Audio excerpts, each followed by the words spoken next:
बिस्मिल्लाहिर्रहमानिर्रहीम रब्बिश इश्रह ली सदरी व यस्सिर ली अमरी वहलुल उक़दतम मिन लिसानी यफ़क़हू क़ौली। अच्छा जी, आज हमने करना है WB यीट्स। और WB यीट्स में जो है आप लोगों की सिलेक्टिव पोएम्स है। अच्छा, WB यीट्स को सबसे पहले समझ लें कि ये कौन था। ठीक है, मॉडर्न पोइट था, आयरिश पोइट था। और हम ये WB यीट्स के साथ हम लिखते हैं कि WB यीट्स की वजह से या विलियम बटलर यीट्स की वजह से जो है एक आयरिश रेनेसेंस स्टार्ट हुआ था। इसने आयरिश सिविलाइजेशन की बात की थी, रिस्टोरेशन ऑफ सिविलाइजेशन की बात की थी, उस आयरलैंड की बात की थी जो कि अपनी जो पहचान है वो भूल गए थे। ठीक है, उसने नेशनैलिटी की, नेशनलिज्म की बात की थी, आयरिश नेशनलिज्म की बात की थी। फॉर एग्जाम्पल अगर हम अल्लामा इकबाल को देखते हैं ना, तो अल्लामा इकबाल को हम क्यों क्यों नेशनल पोइट कहते हैं। बेसिकली अल्लामा इकबाल ने मुसलमान के अंदर वो जो मुसलमान अपनी साख खो बैठा था, अपनी सिविलाइजेशन खो बैठा था, अपनी ट्रेडिशन खो बैठा था, उन्होंने उसको दोबारा से बेदार करने की कोशिश की थी। अगर आप WB यीट्स को देखें ना, तो उसने भी वही रोल प्ले किया है इन आयरलैंड ना। तो अगर हम इसको as an Irish national poet कहते हैं ना, तो आई थिंक ये ज्यादा बेहतर टाइटल है। और रेनेसेंस, इसको आयरिश रेनेसेंस क्यों कहा जाता है इसकी पोएट्री को, या the beginning of the Irish renaissance. Renaissance का मतलब होता है रीबर्थ ऑफ नॉलेज। ठीक है, किसी चीज को दोबारा से पैदा कर दे। तो उसने रीबर्थ किया था the civilisation of the island. ठीक है, तो ये इन शॉर्ट जो है वो हम विलियम बटलर यीट्स के बारे में पढ़ेंगे। अच्छा, विलियम बटलर यीट्स जो है, ये शॉर्ट क्वेश्चंस के लिए जरूर तैयार कर लीजिएगा कि उसकी डेट ऑफ बर्थ और डेट ऑफ डेथ क्या है। ठीक है, 20th सेंचुरी पोइट था।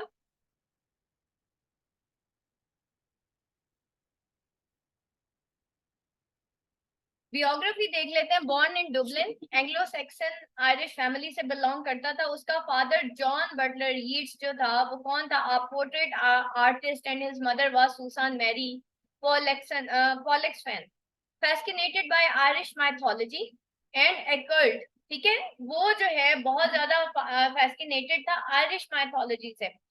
अगर आप लोगों ने सीमा सीनी सीमा सीनी पढ़ा हो या सीमा सीनी की पोइट्री पढ़ी हो, तो सीमा सीनी को कहा जाता था the most Irish poet after WB Yeats.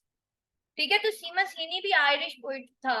तो उसने भी जो ग्रीक माइथोलॉजी है ना, जिन्होंने अगर पंजाब यूनिवर्सिटी से पार्ट 1 किया हो, तो पार्ट 1 में जो आप लोगों का प्रोज था ना, उसमें भी रीड्रेस ऑफ पोइट्री थी।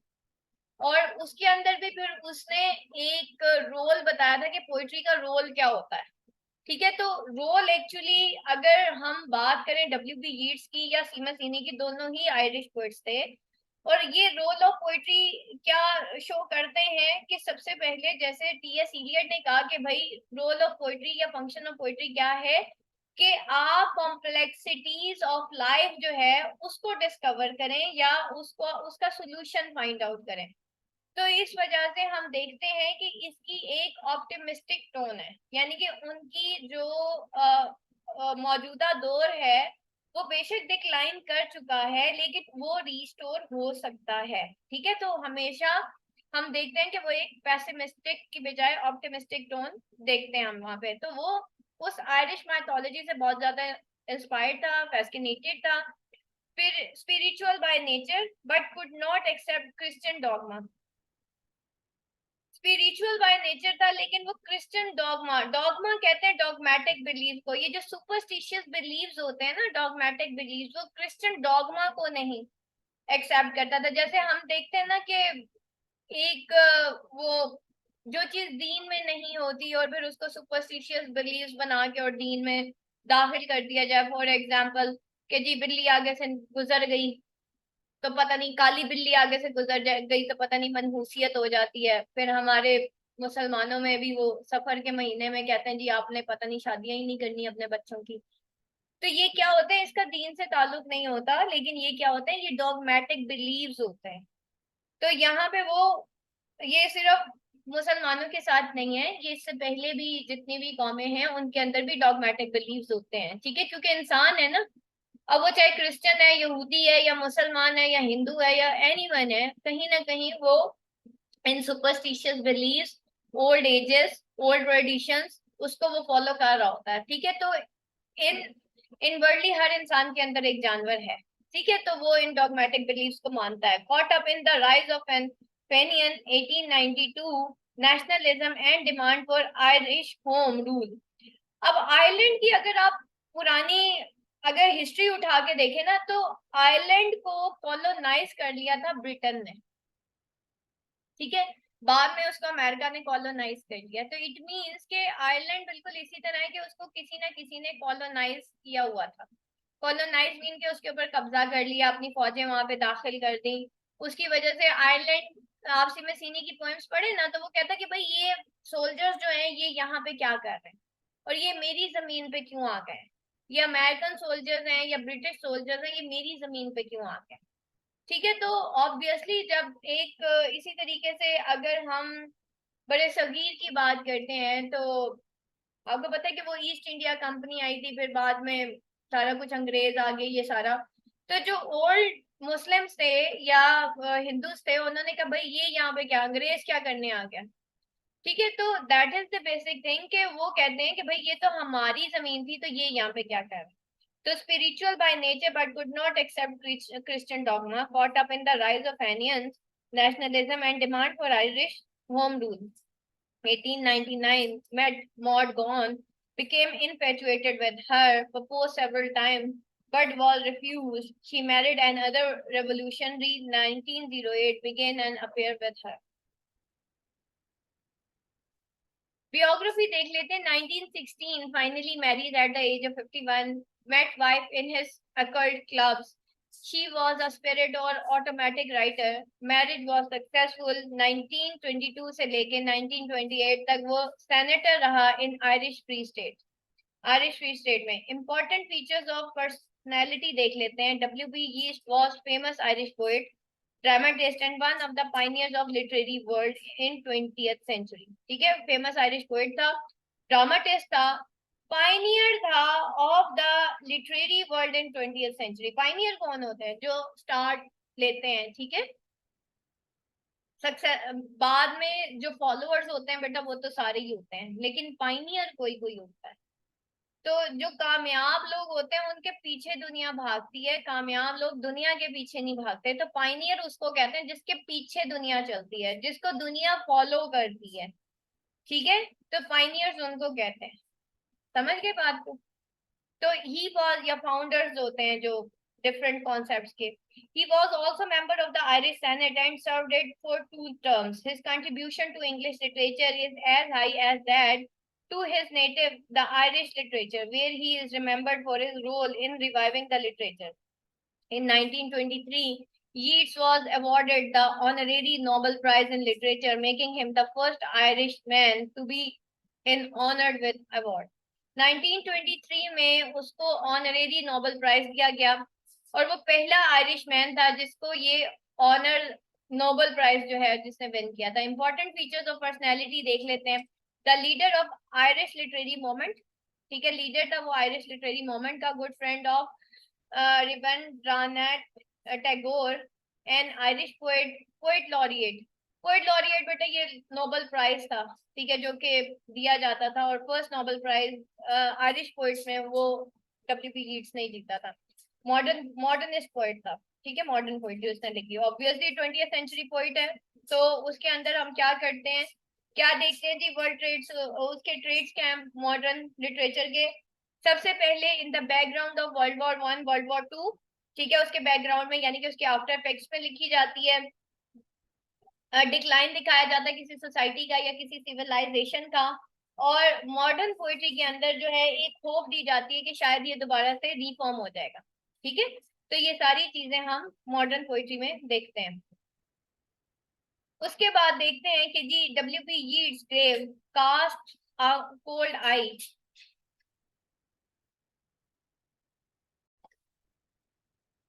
अच्छा, उसके बाद W.B. यीट्स को देख लेते हैं हम, इसकी ग्रेव है। ठीक है, ये देख लें जी, cast a cold eye on life on death, horseman passed by W.B. Yeats. अच्छा जी, एजुकेशन एंड करियर देख लेते हैं। Learning from his mother, Godolphin primary school, Erasmus Smith high school Dublin, metropolitan school of art, the national college of art and design, influence by PP Shelley and William Blake. ठीक है, PP शैली तो अभी मैं आपको पढ़ा चुकी हूँ, विलियम ब्लेक भी आपको पढ़ा दिया।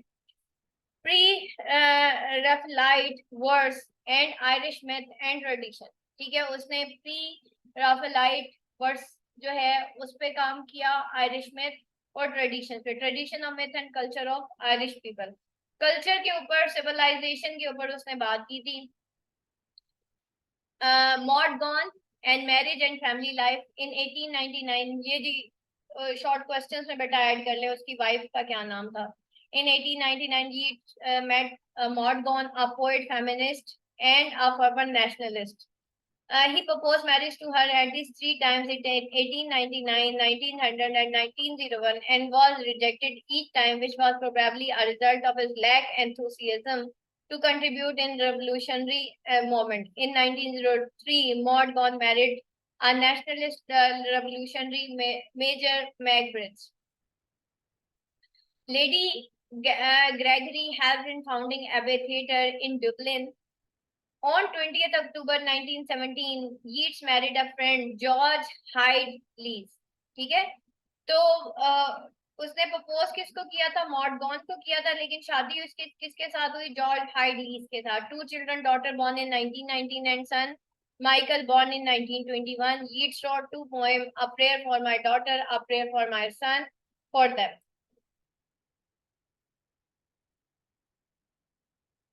उसके बाद उसके वर्क्स देख लेते हैं। Mosada, a dramatic poem in 1880, the wanderings of Oisin 1899, responsibilities in 1916, the Tor in 1928, later poems 1922, collected poems in 1899. Yeats co-founded the Irish Literary Theatre in Dublin. ठीक है, उसने को फाउंड किया, यानी कि 2 लोगों ने मिलकर किया। उसमें अभी हमने देखा कि पीछे उसकी बीवी का नाम आया। The one of the first play perform there was Cathleen ni Houlihan with Maud Gonne portraying the main character. Abbey Theatre, which was also known as National Theatre of Ireland. ठीक है, तो ये उसके वर्क्स हैं कि उसने इन सारे एबे थिएटर की फाउंडेशन रखी, फिर लिटरेरी आयरिश थिएटर, तो ये उसने सारे काम किए थे। ये WB यीट्स की आपको टाइमलाइन नजर आ रही है। शॉर्ट क्वेश्चंस के लिए जो है आप लोग प्रिपेयर कर लीजिएगा। 18 जून 1865 में पैदा हुआ, फैमिली मूव टू इंग्लैंड। 1877 में वो प्राइमरी स्कूल में गया, went to secondary school, Yeats join art school. He published his first poem in 1885. Yeats' family returned to London. 1899, Yeats met Maud Gonne. 1890, established Rhyme Club. ठीक है, ये भी इसकी box में लिख लीजिएगा। और फिर 1899 में को founded the Irish literature theatre, the Abbey theatre. और फिर the theatre open, he founded the Cuala press, the theatre goes on tour. Yeats married George Hyde Lees 1917 में। 1919 में daughter was born, there son was born. 1922 में father died. 1922 appointed to first Irish senate. उसके बाद 1923 में Nobel prize, ये important है जी। 1924 a coinage committee appoints him as it's chairman. 1925 में गेट्स री इलेक्टेड टू द सेनेट। 1928 में ही रिटायर्ड फ्रॉम सेनेट। 1934 में यीट्स अंडरवेंट स्टेनेज ऑपरेशन। 1939 में passes away on 28 January 1948. His body is brought back to Sligo. 2014 में Joseph Davy does an amazing PowerPoint on Yeats. अब यहाँ पे देखते हैं कि influence on the poem the second coming. Second coming आपने देखा होगा, उसमें वो क्या बात करता है कि widening widening in the gyre, falcon can not hear the falconer. ठीक है, things fall apart and things fall apart, center cannot hold mere anarchy loosed upon the earth। ये इसकी पोएम थी जो स्टार्ट हुआ था। और उसके अंदर उसने क्या कहा था कि वाइडनिंग वाइडनिंग इन द गाय, falcon can not hear the falconer. ठीक है, कि एक उसने बताया कि भाई एक फैल्कन है जिसने फैल्कनर की बात नहीं सुनी। जो फैल्कनर फैल्कनर बेसिकली उन ट्रेडिशनल लोगों की बात वो करता है कि जो पुरानी ओल्ड सिविलाइजेशन को लेके चल रहे थे। ठीक है, आपकी ट्रेडिशन, आपका रिलीजन, ठीक है, बेसिकली यहाँ पे रिलीजन भी आ जाता है। जब आप रिलीजन को छोड़ देते हो ना, तो फिर उसमें क्या होता है, वो आपकी ट्रेडिशन होती है। ठीक है, फिर आप कहीं के नहीं रहते, ना 3 में ना 13 में। अब हमें देखे ना हम पूरे के पूरे अंग्रेज हैं, ना हम पूरे के पूरे मुसलमान हैं। तो यहाँ पे देखें कि उसने ना दो दुम शेर की बनाई हुई है और धड़ शेर का बनाया हुआ है इंसान। इट मीन्स कि ना वो तीतर है ना वो बटेर है। तो इंसान जब अपनी रूट्स छोड़ देता है, और रूट्स उसकी अपनी जो कौमी सिविलाइजेशन होती है, उसकी नेशनल सिविलाइजेशन होती है, उसकी ट्रेडिशंस होती हैं, उसका रिलीजन होता है, तो फिर वो ना 3 में रहता है ना 13 में रहता है। अब फॉर एग्जाम्पल अभी हम पाकिस्तान की बात करें ना, हर वक्त यही बात होती है जी, इंटरनेशनल एजुकेशनल सिस्टम। भाई बात ये है कि हमारी अपनी एक जमीन है, इसकी एक जियोग्राफिकल हैसियत है पाकिस्तान की ना। या चले बड़े सगीर की बात कर लेते हैं, हम एशिया की बात कर लेते हैं। ठीक है, तो इस एरिया, ये जो पूरा आप रीजन देखते हो ना, इसकी ज्योग्राफिकल एक हैसियत है। वो ज्योग्राफी के लिहाज से ही उसकी एक सिविलाइजेशन है, उसकी ट्रेडिशंस हैं, उसके लोग हैं, उनकी कुछ खुशियां गम है, उसके मौसम भी इवन डिफरेंट है, उसके सूरज के निकलने और ढलने का टाइम भी डिफरेंट है। तो ऑब्वियसली एवरीथिंग इज डिफरेंट। यहाँ तक कि यहाँ के लोगों की साइकी डिफरेंट है। अब आप कह रहे हैं नहीं कि आप उसको पूरे का पूरा इंटरनेशनल पढ़ा दो, आप जरूर इंटरनेशनल पढ़ाएं, मैं ये नहीं कहती कि ना पढ़ाएं, लेकिन अगर आप उसको पहले जो है इकबालियात पढ़ा दें, जो कि हमारी ट्रेडिशन का हिस्सा है, आप उसको हदीस पढ़ा दें, आप उसको सही बुखारी पढ़ाएं, आप उसको कुरान का तर्जुमा तफसीर पढ़ाएं, तो ये हमारी एक्चुअली ट्रेडिशन, सिविलाइजेशन और ये इस एरा की रिक्वायरमेंट है। जब वो ये पढ़ लेंगे ना, और उसके साथ साथ पैरेलल पे आप इंटरनेशनल सब्जेक्ट्स भी ऐड कर दें, तो ओके फाइन। बट अगर आप उनको उनकी आइडेंटिटी नहीं देंगे ना, जो इस एरा की अपनी आइडेंटिटी है, तो वो ना 3 में रहेंगे ना 13 में रहेंगे, तो आपकी सिविलाइजेशन कभी बैक नहीं हो सकती। अब इसी वजह से हमारा बच्चा एफएससी में भी हो जाता ना, उसको ये नहीं पता कि उसने आगे करना क्या। ठीक है, इवन 30 ईयर्स में जाके भी लोग मेरे से पूछ रहे हैं कि मैम अब आगे क्या करें। अच्छी बात है आप पूछ रहे हैं, लेकिन बात यह है कि यही चीज अगर इन हम सबको बचपन में दे दी जाती, या हमारी ग्रूमिंग कुछ इस तरह से हो जाती कि भाई ये हमारी ट्रेडिशन है, ये हमारा एरा है, इस एरा की ये रिक्वायरमेंट है। मैं हमेशा यही चीज कहती हूँ कि भाई जब आपने रहना ही पाकिस्तान में है, देन वाई ओ लेवल्स, क्यों अपना सारा पैसा जो है वो आप बाहर भेज रहे हो। ठीक है, जब रहना ही हमने पाकिस्तान में है, तो फिर ओ लेवल्स ए लेवल्स की जरूरत नहीं है, एफएससी करना है। ठीक है, तो ये चीजें सारी होती हैं। बाकी हर किसी के अपने, ये मेरा व्यू पॉइंट है, मैं किसी पे मुसल्लत नहीं कर रही, लेकिन बहरहाल ये भी एक व्यू पॉइंट होता है कि हम अपनी सिविलाइजेशन, तो जब आप अपनी सिविलाइजेशन के साथ, ओल्ड ट्रेडिशंस के साथ स्टक नहीं रहते, तो फिर फाइनली आप थिंग्स फॉल अपार्ट हो जाता है, यानी कि आप दूर दूर बिखर जाते हो। आपको एक सिविलाइजेशन होती है, एक ट्रेडिशन होती है जो ज्वाइन करके रखती है। ठीक है, तो वो फिर आपकी खत्म हो जाती है। अब अंग्रेज इतना पढ़ा दिया, इतना पढ़ा दिया, अमेरिका पढ़ा दिया, इंग्लैंड पढ़ा दिया, हमें इतना पढ़ा दिया कि हमारे बच्चे ना पढ़ते पढ़ते यही सोचते हैं कि हम किसी तरह इंग्लैंड पहुंच जाए या अमेरिका पहुंच जाए या कनाडा पहुंच जाए। इतना कनाडा, इंग्लैंड और अमेरिका पढ़ा दिया, इतना पाकिस्तान पढ़ाया होता ना, तो पाकिस्तान से मोहब्बत हो जाती। तो बेसिकली जब आप एक इंसान को बार बार बार बार बार बार एक ही इमेज दिखाए दिखाए दिखाए जाओगे, तो वो फैस्किनेट तो होगा, वो बच्चा तो सोचेगा हाँ भी डॉक्टर बनूंगा, बाहर ही जाऊंगा। तो that is the basic thing कि आप फिर आगे नहीं जा सकते अगर आप अपनी सिविलाइजेशन, अपनी ट्रेडिशंस, अपने जो फैल्कनर अगर फैल्कन जो है उसको नहीं सिखाएगा, और इसी तरह फैल्कन जो है वो फैल्कनर की बात, यानी कि वो लोग जो फैल्कन्स पालते हैं, फैल्कन के जो मालिक हैं उनको नहीं पालते, तो फिर क्या होता है, आप बिखर जाते हैं, things fall apart and centre can not hold. ठीक है, आप सेंटर होल्ड कर ही नहीं सकते। क्यों? आप दूर दूर गिर गए क्योंकि आप सेंटर ही नहीं होल्ड कर सकते। और हमारा सेंटर क्या होता है, हमारा एट फर्स्ट रिलीजन होता है और हमारा ट्रेडिशन होता है। आपकी जो जियोग्राफिकल हैसियत होती है ना, वो बड़ी मैटर करती है किसी भी कौम की। तो Yeats philosophy और Irish history, changing of the old Irish civilization, the birth of new Irish civilization, his disappointment towards his society, and using of Irish myth and phrasing, widening gyre, ceremony of innocence, जैसे अभी मैंने कहा things fall apart, widening in a gyre, अभी मैंने बोला था ना, तो सेरेमनी वो थिंग ये सेकंड कमिंग के अंदर उसने ये बोला था, ceremony of innocence spiritus mundi are shape with lion body and head of a man. Shape तो लॉयन बॉडी और हेड मैन का, यानी कि ना 3 में ना 13 में। फिर सेकंड कमिंग में हम देखते हैं प्राइमरी गायर है और एंटीथेटिकल गायर है, एंटीथीसिस, ठीक है, किसी चीज का एंटी करना, थीसिस होता है फिर एंटीथीसिस होता है, एक मुद्दा बयान करना होता है फिर उसको पैरेलल पे बैलेंस आउट करने के लिए फिर हम उसका एंटीथीसिस लिखते हैं। फिजिकल स्पेस है यहाँ पे ऑब्जेक्टिव, मोरल ऑब्जेक्टिव है, उसके बाद एंटीथेटिकल गायर है, स्पिरिचुअल टाइम है, एस्थेटिकल ऑब्जेक्टिव है, ठीक है।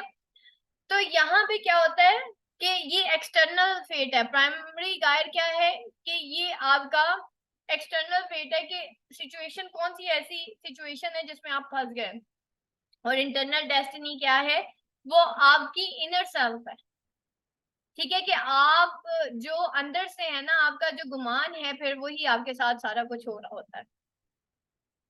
अच्छा जी, no second Troy, no blame on Maud Gonne for his ruined, the only trouble was that those people courage did not lived up to their desire, her beauty is like a titan bow, she was capable of burning another Troy, ठीक है, उस capable थी कि वो एक और Troy, Troy आपको पता है कि एक बहुत बड़ा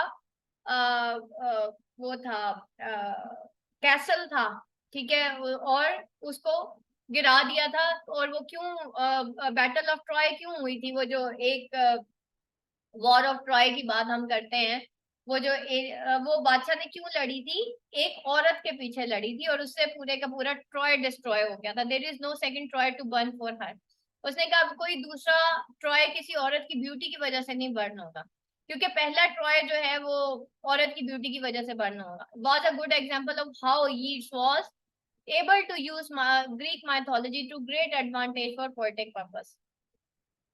The Prayer for My Daughter, a personal poem Annie Butler Yeats, worried about the future of his daughter, Yeats' love for tradition and custom, not any Christian values.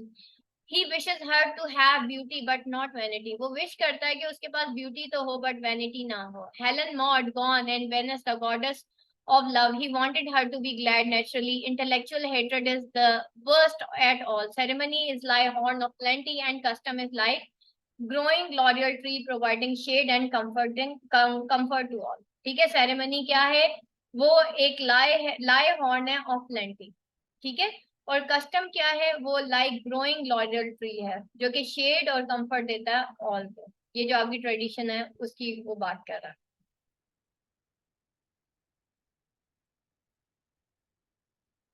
तो कंक्लूड हम क्या करते हैं, to sum up it can be easily said that the autobiography of W.B. Yeats is vividly reflected in his poem. We find almost all cultures and tradition as well as history of Irish people. In his poem, he was very much attracted to his own culture and history. That's why he is considered as the national poet of Ireland. At last, we may conclude by reciting the some unforgettable line from his poem, A Prayer of Daughter. क्या कहा था उसने, same ceremony is a name for the rich horn, ठीक है, ceremony क्या है, वो rich horn का एक नेम है, और कस्टम क्या है, वो स्प्रेड करता है लॉरियल ट्री को, ठीक है। तो दैट इज द होल के उसने W.B. Yeats जो है वो किस तरीके से एक आयरिश पोइट है और वो किस तरीके से ट्रेडिशंस को ऑन करता है, आयरिश सिविलाइजेशन को ऑन करता है, आयरिश रेनेसेंस जो है उसका फाउंडर था, और इसी ने फिर फाइनली आयरलैंड की जो अपनी आइडेंटिटी है उसके ऊपर आवाज उठाई।